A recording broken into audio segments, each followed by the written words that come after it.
Hi everybody out there in TV land. We're here in Cranebrook, Sydney, Australia, and we're here because it's June Pride Month, and we thought what a great way to celebrate Pride Month by having a Q&A panel where we can look at what it means to be queer and Christian in 2023. Because our congregation here in Cranebrook is called the Open Door Community of Christ, and it's a rainbow congregation. So the people who attend here regularly and know this congregation realise that what it feels like to be a bridge between two communities, the Christian community and the LGBTIQA plus community, who don't always get along too well together. So here we are tonight to talk about and to discuss some of the questions that people have sent in to us, that we perhaps can provide some answers, discuss, maybe even share our life's experience in the hope that somebody out there watching may get something out of this tonight. So let me introduce our panel. My name is Denise, and I'm a lesbian, and I'm she and her. I'm Matthew. My pronouns are he, him, or they, them, and I am gay/genderqueer. Hello, my name is Chrissy. I identify as a transgender woman. My pronouns are she, her, they, them, and my sexuality is bi. My name's Sharon, and I'm actually the admin for one of the Facebook groups called Sydney Lesbians, and I identify as lesbian, and my pronouns are she and her. My name's Robin. I transitioned from a previous life 20 years ago, and yes, my pronouns are she and her. My name's Sue, and I'm a lesbian, and my pronouns are she and her. Well, this is the first time I've ever done anything like this, and I think it's the first time we could all say we've never really done a panel like this before. So this is new for us too. And in fact, some of us have only met each other for the first time tonight as well. And yet we're all connected through the Open Door congregation one way or another. So thank you everybody for being here. And I guess my first question that came in to get us rolling tonight is, how do you see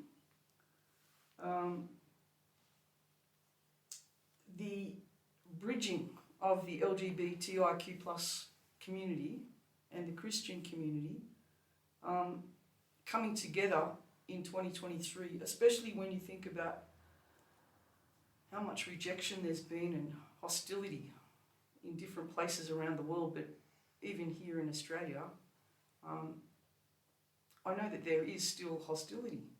In fact, even just when we started to advertise this panel on our Facebook page, I've actually had to block 14 people who posted really horrible comments about what we're doing here tonight. And I often think I'm really lucky because I have a bubble that I live in of people who support and love me, and I forget that I live in a bubble. So what about you? How does it feel for you to be living in this world as a queer Christian, and what are the difficulties that you may be facing at this time in your life?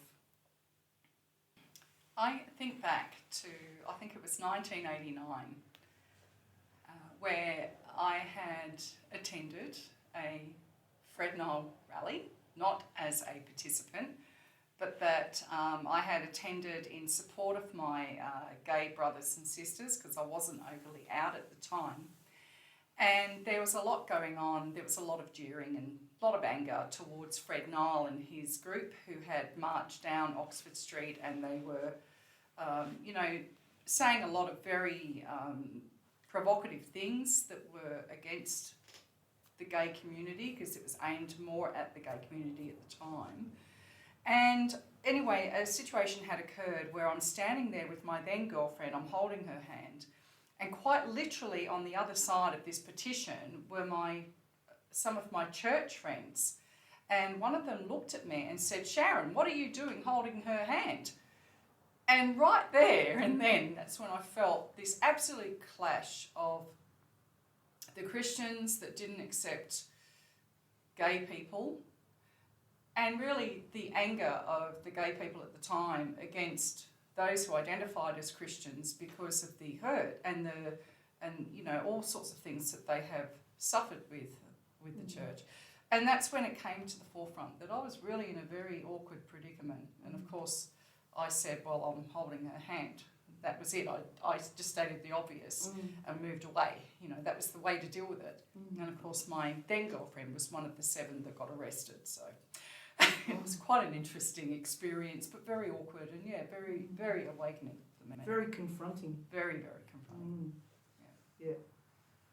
And did it change the way you behaved after that, when you were with other, non-accepting Christians at all? No, it was hard. Like, I found that I had to keep my Christian belief to myself when it came to my gay friends, and then I had to keep my being gay to myself when it came to my Christian friends. So I was finding that I was censoring myself a lot until eventually, thankfully for the internet, because the internet came about a few years later, it changed everything. And, suddenly we could start to, gather, if you like, online. These like-minded people that also believed in God and knew that He loved us. And that's when things started to change. Yeah. But up until then, it was a pretty lonely experience. Yeah. That's the word, isn't it? Lonely. Yeah. Isolating. Very. Yeah. Were you going to say something, Robin?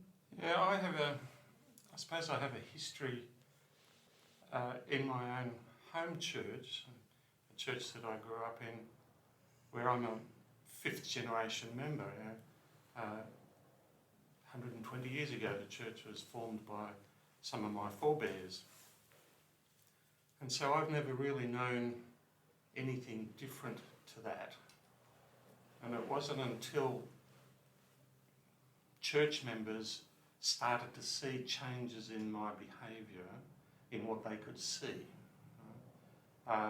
started to make them feel uncomfortable.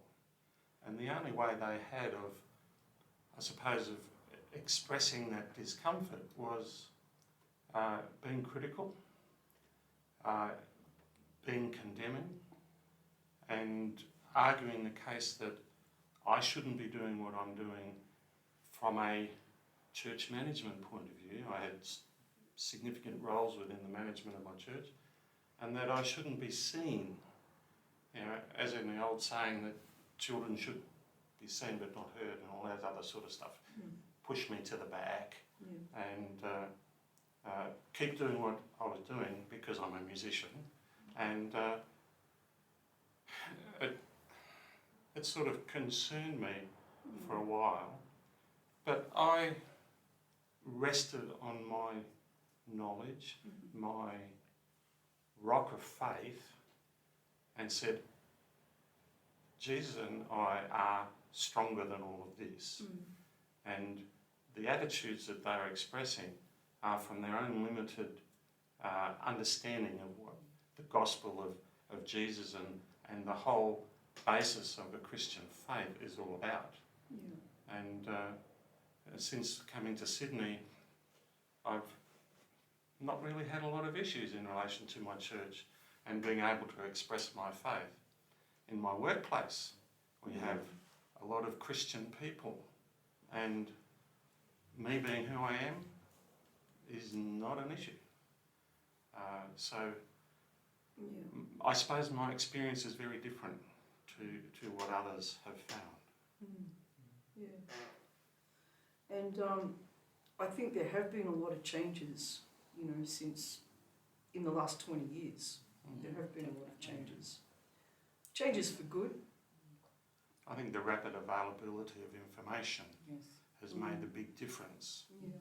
Because certainly when I was looking around in my confusion of youth to try and work out who I was or what I was supposed to do, the only place I could find that information was in those adult bookshops down in the seedier side of town. And the internet has made a big difference over that. Yeah, so like say for Chrissy, for instance, in that transitioning and coming out, would you say that it's the obstacles there that you've had to face, was it because of lack of information? Yeah, lack of information. I'd say so too, but just yeah, of course, the environment I grew up in. I'm not going to specify specifically. Just hearing it around the house, just like not nice words about people in the community. That saying they're not. I'm not sure if it's right to say they're not normal in the head, like stuff like that, and just hearing all those other, I won't say them. Just ignorance. Just isn't it? and I grew up believing, well, especially as a child, hearing that, and then especially going through puberty, I wasn't normal in the head. I was, there was something wrong with me, and it actually has taken a toll on me still to this day, but it is getting better because it took me, I realised I was transgender. Well, I had feelings even as a teenager because I used to be actually confused, like, because I realised like I was dating women, but I said, why do I want to be a woman? That's what I was going to get to, but then I realised I was attracted to men as well as my mid-20s. That's when Caitlyn Jenner came out and she explained that you're talking about apples and oranges, I'm not quoting it correctly, gender and sexuality, they're two separate things. So that's when especially when she came out, her being, the triathlete, and I'm into my sports, I love my football, like, as in soccer, I really love that, and I like into my fitness, so I was like, wow, that was back in 2015, and that's when it completely hit me, I went through more deep depression, but it's a big journey. it is. I think though what doesn't help is that even within the community, particularly for our trans brothers and sisters as well, that there's still a lot of ignorance and bigotry. Look, I'll put my hand up in admitting that I was initially that way, quite a number of years ago, but that thankfully, I was very fortunate to meet people who were willing to explain things to me. They understood that I was ignorant, but I was willing to learn, to try and understand. But unfortunately, we still have an element of that in the community, which then further compounds, the depression that you go through, and then of course we need to add to that, the added pressures with that, particularly if they go to church, and there's just so much out there that makes it very challenging, particularly for our trans brothers and sisters, but also for gays as well. But my journey has been mine. I would like to think that things have improved, thank you to the internet, and as a result we've had, a number of gay churches and Bible studies appear both online as well as face to face, which I'm hoping is sort of sending that very important message that God loves you regardless of your sexual orientation, regardless of your gender. It's about who you are as the person. That's it. So thank you, Shazza, you summed it up. That's it. thank you. But it makes me ask too the question then, well, what came first in your life? And so I might ask Denise and Matthew this one first. What came first in your life? Were you aware of your faith first and a growing sense of wanting to connect with God, or was it a sexuality thing that you became aware of first in your life? Was it both at the same time? Well, when I grew up, I went to Sunday school, and then when I was 9, I asked my father, did I have to go anymore, and he said no, so I didn't go. But I still believed in God. But I came aware in 1978 that I was a lesbian, and I thought then that God made me a lesbian because he hates me and I wasn't going to heaven. And he made me naughty and everything was, God did this, God did that. But then I realised that I was lucky enough that I didn't have any problems with the church because I wasn't going in a way that hurt me, and I came here and found out that God was love and not God was fire and brimstone, that all I heard when I was younger. And I had no understanding of it, and came here and learnt that God was love and I was accepted for who I am. And my complete turnaround of thought is this: of course God made me this way, and he made me this way, but he loves me and he wants me to be who I am. But at the beginning I hated him, and it was really a hard thing for me to get over, but just coming here just released everything that I was feeling towards God. And I'm glad that I came, and I've been here for 22 years, so I've learned quite a bit. And yeah, that's about it. I realised I was gay first, or that something was up. I mean, I'd sort of had like attractions to other guys, like from as young as like probably about year 6 in school, and then had no idea what it was, or like why I felt these things. And then as I started to, I can't remember exactly where how it was that I finally had that realization of, oh, this is what this is. But it probably ties back into the last question or the last conversation around accessibility of information, like having the internet and being able to make friends with other people and see that this is what they were, and then do research and go down massive rabbit holes. So that was my realization then of this is what this is. And it wasn't until, like, I wasn't raised as a Christian. My parents are both atheist / agnostic, but realised that I was, or had the realisation of God more at about only a couple of years ago, like 16, 17. My foster placement at the time broke down, and I moved in with someone who used to be my respite carer for temporary placements, and then she was a Catholic, and I can remember the first time that I actually saw Christian love was through her, because I'd been so used to the whole fire and brimstone and you're going to hell and this and that.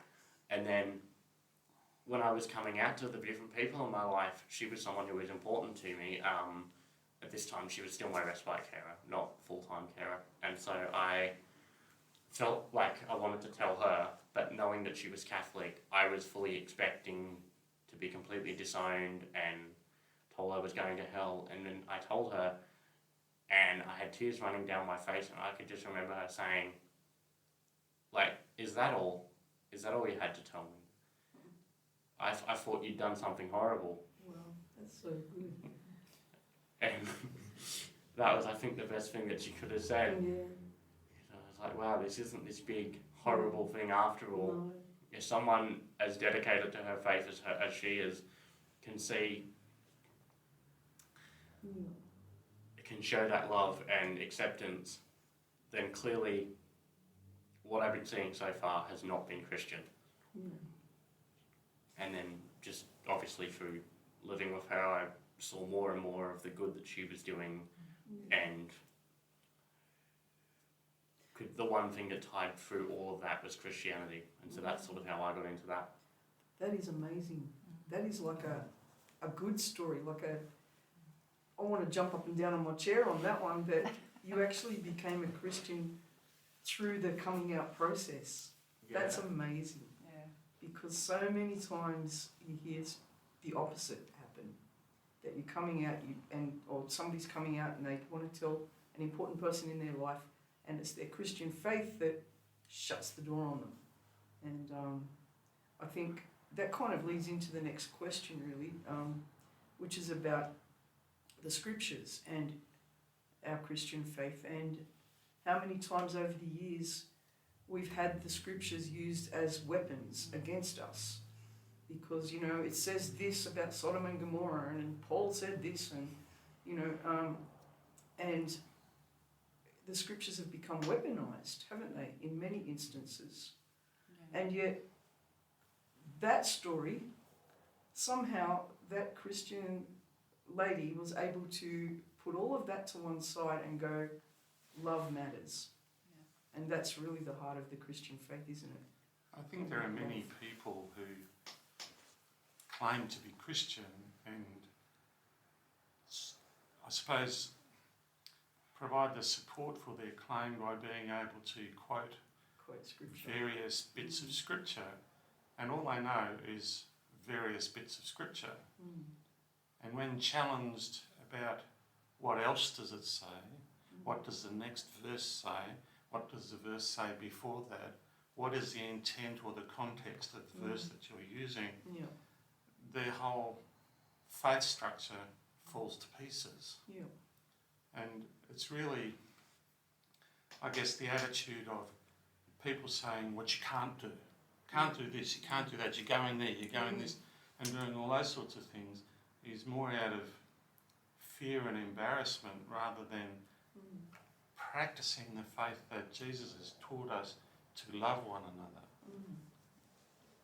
Enjoy them, have them be your friend, and be part of family. yeah, And learning the wholeness of what Jesus had for us to do, and not just pick What- out bits and pieces. that's right. And even when people pick out bits and pieces, they all have different interpretations of what the bits and pieces Exactly. mean anyway. I guess So- so. I sort of sit back and think, well, are you believing in Christianity or are you believing in conservatism, you know, like a form of conservative Christianity? Because that's how I reason it. For many years I struggled with, you know, am I really believing the truth or not? And, if, you know, the whole sort of internal battle of being a Christian and a gay girl. Until finally I was led to a place, it's called the Reformation Project on the internet. And I read what they had put down in this Reformation Project, and they were able to explain what's commonly known as the clobber passages. They refer to them. They also tell the true meaning about Sodom and Gomorrah and how it wasn't to do with homosexuality at all, but it was actually to do with lack of hospitality, that sort of thing. And I read that and it made so much sense, and that was it then. No more battle from then on. Thank you, internet. Thank you, Reformation, you know, project. Yeah. But I truly believe that that's what God was able to do.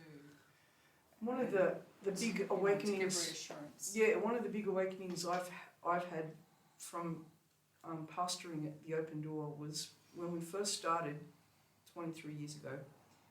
And even today, we have people coming from all different faith backgrounds. And we've had, you know, JWs, we've had, you name it, we've had just about every denomination you can imagine come and be part of this congregation. Greek Orthodox. And so what I found early in the piece, and it just blows me away, is that all of the things that separate us as denominations, we had to peel them away to become a congregation and get rid of, in a way, or not get rid of, but put in the back seat those structures and traditions and rules that particular denominations have, the creeds, all of those things, and find what we have in common.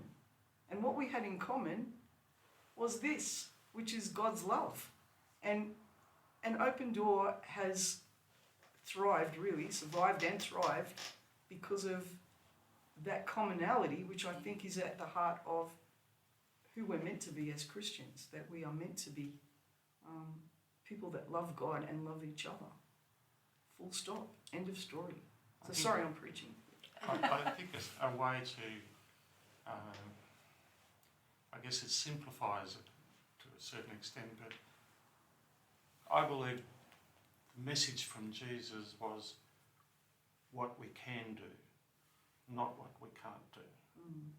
And if we concentrate on the bits that we can do, all the blessings just flood out from there. And the bits that we can't do, if we were to concentrate on that, we end up not being able to do anything. That's it.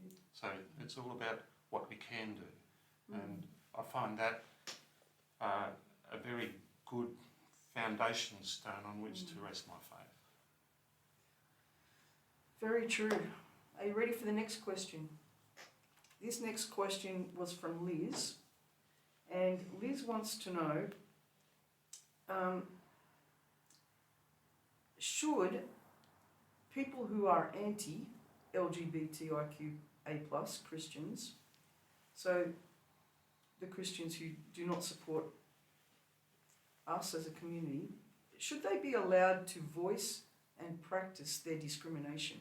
For example, you know, we've seen in the news about the Christian bakers who refused to bake the wedding cakes for the same-sex couple, and you know, the sacking of teachers from Christian schools because they've outed themselves or that type of thing. So the question is, what do you think? Should that be allowed to happen, or do you have an opinion about that, or it's a bit political? I think the society, it's a society like, is that discrimination in society? Like, it's not a religious based thing, even though religion's in there. You know, it should be like the rules of society, you know, like What society says. yeah, but you can't let them just say what they want, and we can't say what we want in hurt to them and them hurt, because that's hurt. Yeah. You shouldn't be allowed to hurt. No, that's correct. I feel like I've got, again, a bit of a good story for that, but Yeah. it's about understanding and talking to each other. Like, you are free to believe whatever you like, but we need to reach that point of conversing with each other and go back to the core of Christianity of loving each other, as opposed to just spewing hate. I mean, for a good example of this, like the pastor of my old church, Pastor Sam, he is of the belief that it is, if God made you gay or whatever it is, that you are supposed to remain celibate. They take that view, and that's fine. That's their view. I still respect that. But the good thing is, he didn't say, you know, get out of this church. You're going to turn the crosses upside down. You're going to hell. All of this. It was. We sat down. We had a conversation of, this is what I think the Bible tells me. But you know, let's talk about it. What can we learn from each other? You know, I still love you. You're still one of God's children. You're still a member of this church. You know, it was never that hostility. So there's a way to have your belief, but still. So you still felt welcomed? Yeah. You still felt a part, like you were a part of the congregation? Yeah, well, whenever I go up and I'm visiting that area, I always make the time to go and sit down and have a chat with him. And so the honest conversation worked in that situation. yeah. Well, hats off then to the pastor. Yeah, Pastor Sam. Yeah, hats off to Pastor Sam for doing that, because so many haven't, and that's really good. Another good story. I think there's a difference though with having an opinion and making a hateful announcement. And I think that's what people need to be reminded of, because even as soon as you put an opinion on social media, it's in a public space, and we can argue if whether or not the profile is available for the public viewing or not, but at the end of the day, the minute you put it out there, that's it. It becomes, it's no longer your opinion, it's an announcement. So if I was to make hateful announcements towards any particular group of people, then why should that be tolerated? You know, it's inciting hatred and bigotry. So why on earth would people want to, you know, associate with me or purchase my goods and things like that? But that's the thing though, like it can be a little bit of a slippery slope if we start to want to regulate what other people can say simply because it doesn't agree with where we're coming from. The plus side to that is that then we get to know who these hateful people are, and we could maybe, you know, through some way or means, you know, be able to talk to them at some point in the future and hopefully have like a situation that you had, you know, where you don't have to agree, but you can at least be respectful towards one another. That's right. You see what I mean? Like it can Absolutely. be a real sort of tight. I think that's what Liz was Yeah. trying to get at there is, should they be allowed to, even if it's not about our community, about any race or any religion, should they be allowed? If it's on the internet, I always read it on the internet and you see a variety of things happening, and the things that Christian people say to the person that's put the thing on are so disgusting and horrible. Yeah, they are. And there's numerous ones of them, and I always think, but God is love, and you're talking like this. So I always put down the bottom, I say my 2 cents worth, and I say, a lot of people are going to get to that gate, and they're not going to have the right key. Yes, I think there are many people who stand on the Christian soapbox and use that as the basis for their authority in saying what they're saying about anything in particular. And they very much forget that they will be held accountable in the last days for what they said and did. And they forget that's how they should moderate all their behaviour. They can say that nowadays with seeming impunity. They can get away with it because no one's going to tell them off. Well, yeah, they will. They will get told off. And they may not like the results. Yeah, true. Maybe they need to be reminded too that not so long ago, Christians as a group were persecuted and had hateful things said about them. You know, without any freedom of being able to have recourse. So, And that's it. you know. That's so true. So I guess then, as we move forward, what is it that we are going to be doing that's different from other? Because we are in the middle of 2 communities here, and we have a faith or a trust in a God who loves us, who wants what's best for us, and who we can lean on in times of trouble. So what then does that mean for us moving forward into the rest of this year and the year ahead? How can we make a difference? What can we do? Any ideas? Ask a question. Open up conversation. It doesn't have to be confronting. It doesn't have to be major. It can be a slight comment here and there. As long as it's genuine and it's not aimed at attacking anyone. That's how we break down barriers. We have a conversation little by little and, you know, let them know just by that we're just as human as everyone else. Yeah. Very true. Many churches, I suppose every church, would talk about having faith, and you need to exercise that faith. Yeah. And you need to show to people your faith. And so making sure that your faith is there like a bright light in the community around about you, so that people can see your example of what it means to be a follower of Jesus Christ in obeying the great commandment, To love others. go out there to love one another as I have loved you. And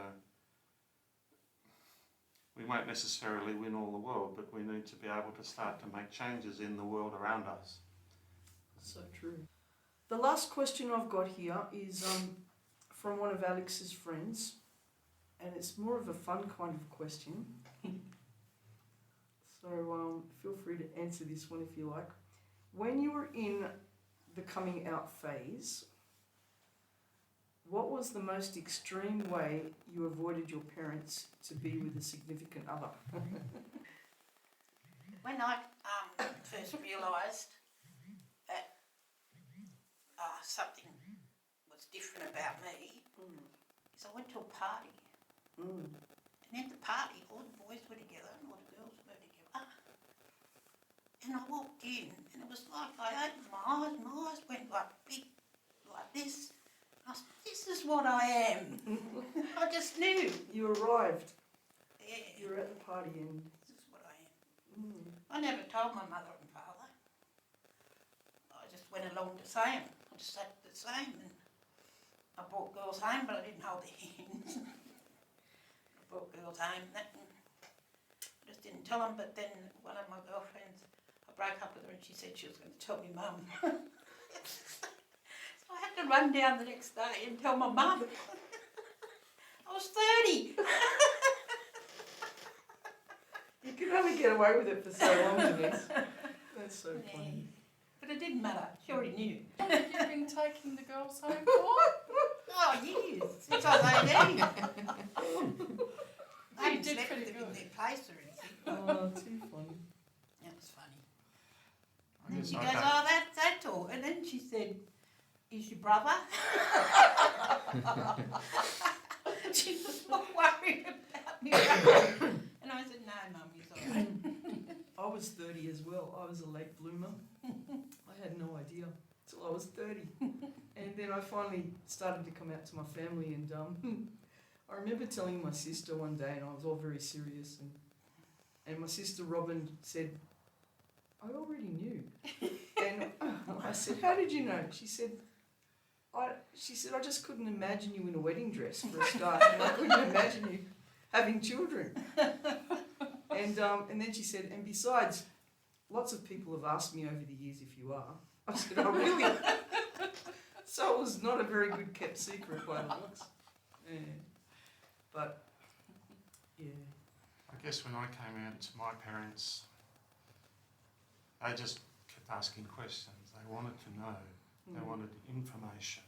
They were like dry sponges soaking up information. And over the course of some weeks of conversation, they were in a position to have a better performing retrospectoscope than I did.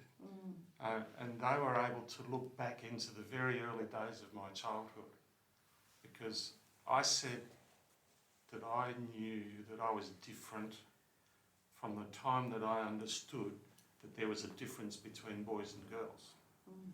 And that I thought that I was supposed to be a girl. Now I can't remember precisely what age that was, but they were able to look back earlier than that. And they were able to say, yes, we now understand what we saw back then.